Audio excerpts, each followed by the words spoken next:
6:48, time for the morning rush. New Mexico State Police are paying out hundreds of thousands of dollars. It's to a woman who was raped by a former officer when she was in high school.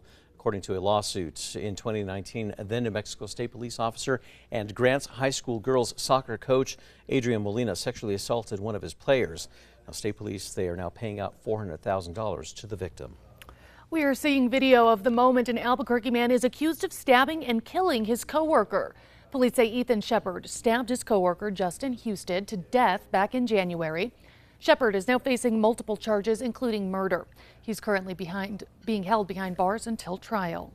A Hobbs man is in custody this morning, accused of selling illegal weapon conversion devices. According to the Department of Justice, 22-year-old Tevin Wayne Davis Cobbs was arrested after officials say that he sold 2 Glock switches and a silencer to undercover agents from the Lee County Drug Task Force back in February. Cobbs is now facing multiple charges and the investigation is ongoing. Erica. And here's a look at our school day forecast. It is a cool morning. You'll just need a light sweater to start the day. A beautiful and mild afternoon is in store. Albuquerque police says it's seeing an uptick in cadets joining the force. APD has been struggling to hit its goal of at least 1,000 sworn officers. The Chief Medina says he's also expecting more retired officers to return this July when a new state law goes into effect. The law will allow retirees to rejoin the force without suspending their pension payments.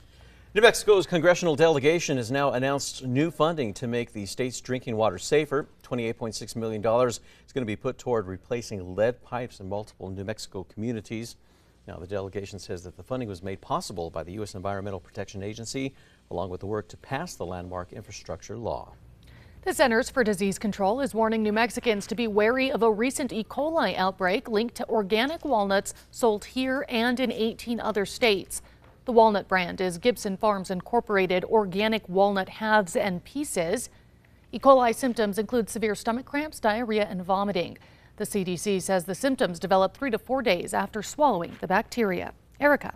And here's a look at our threat index. It is 0 today. We'll see some cool morning temperatures and light breezes. No issues. The most recent production by Two Worlds Native American and Performing Arts Group is centered on reclaiming their identity through the arts. This year's featured play is called Beauty Way into the Matriarchy. Now that's exploring the experiences and cultural history of Native American and Chicana women. You can watch the next play, that's tomorrow and Saturday at 7:30 in the evening at the National Hispanic Cultural Center.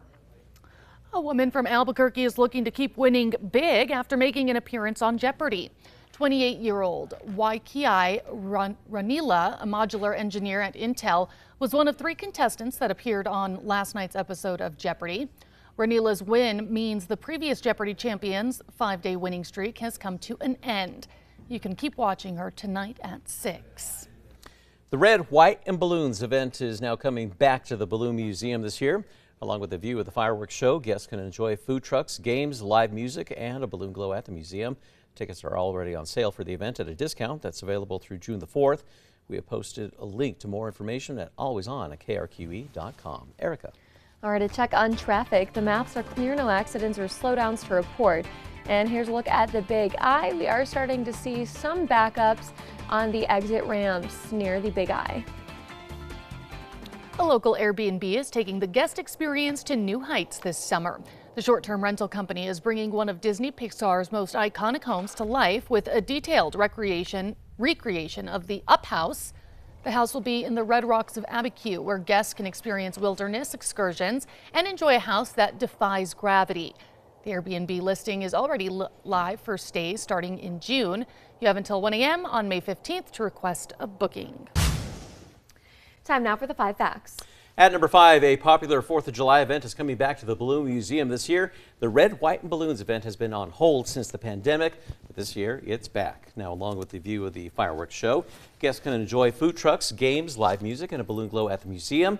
Tickets are already on sale for the event at a discount. It's available through June the 4th.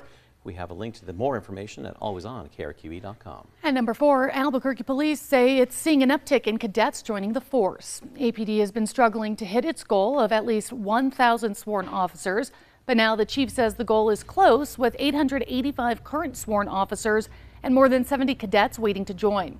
Chief Medina also says changes to state law about retirement funds is giving officers incentive to stay. He's also expecting more retired officers to return this July when a new state law goes into effect. It'll allow retirees to rejoin the force without suspending their pension payments. At number 3, we're going to be seeing a slight cool down today. Temperatures in the upper 50s this morning and the upper 70s this afternoon. And number 2, a new report shows the city of Albuquerque spent more than $3 million to settle lawsuits in the last 3 months of 2023.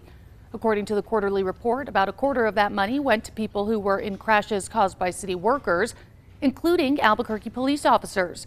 In 2 of those, the city shelled out a total of more than $400,000 after city workers backed into other cars, and more than $400,000 was paid to Gabriel Garcia, who was shot after throwing rocks at an APD officer in 2022. And at number 1, New Mexico State Police are paying out hundreds of thousands of dollars to a woman who was raped by a former officer when she was in high school. According to a lawsuit in 2019, then NMSP officer and Grants High School girls soccer coach Adrian Molina told one of his players to meet him at a school parking lot, gave her homemade wine, and then sexually assaulted her. Now, police say that he later raped her again. According to the court documents, NMSP never ran a background check on Molina when they made him a commissioned officer in 2015. State Police is now paying out $400,000 to the victim. After pleading guilty, Molina is now on supervised probation until July.